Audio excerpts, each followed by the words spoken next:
New Moon in Gemini by Angela. Occurring June 14th. Quote, "It's not only the most difficult thing to know oneself, but the most inconvenient." Josh Billings. Quote, "Romance and work are great diversions to keep you from dealing with yourself." Share. In honor of the sign of the twins this month, I decided to include 2 quotes that set the tone for this new moon cycle. We have a splash of planets in several signs and a potpourri of relationships with each other this month. Gemini energy is curious and asks us to question things and to gather new information. However, Gemini can also have dual layers of awareness, that which is operating within a person consciously, and a deeper layer that operates unconsciously. Without conscious awareness of one's wounds, an individual will repeatedly create and attract similar life situations and relationships. Becoming consciously aware of those wounds and patterns is the first step toward healing them. With an intriguing opposition between Venus in Leo and Pluto in Aquarius, know that whatever comes up now is what needs to come up so that healing can occur. This is the time for it. Some years ago, my brother once said, "You know, I don't want to mess around with the small talk on a first date. I want to ask some direct questions and get some honest answers before I invest any more time and energy into beginning a relationship." I readily agreed with him, but also wondered how that approach would work.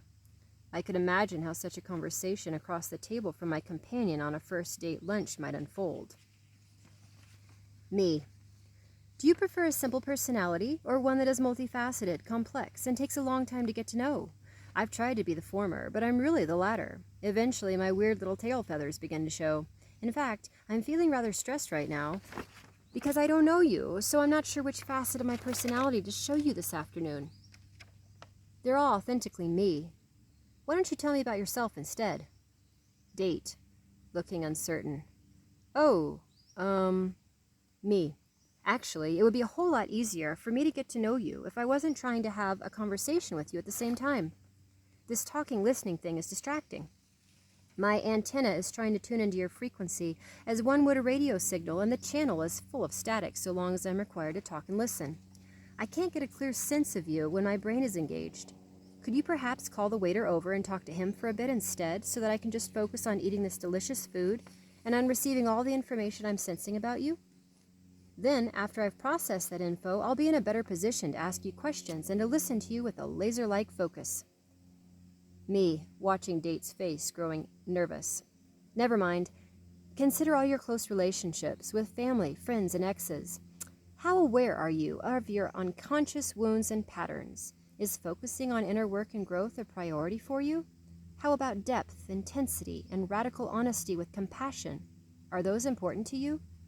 I have Uranus and Scorpio on my descendant, and I can't do shallow for long, so I'm looking for a weirdo, a fellow weirdo with depth. Date, glancing around for a means of escape. Well, me. Also, do you have a sense of humor? I'm very serious about that one. You simply must have a sense of humor, or at least appreciate that I have one, or we are doomed. Oh, and I'm not a simple person, but I like simple pleasures. Hot buttered popcorn, for example, and whipped cream on hot chocolate, or a nice mousse. But not on anything else.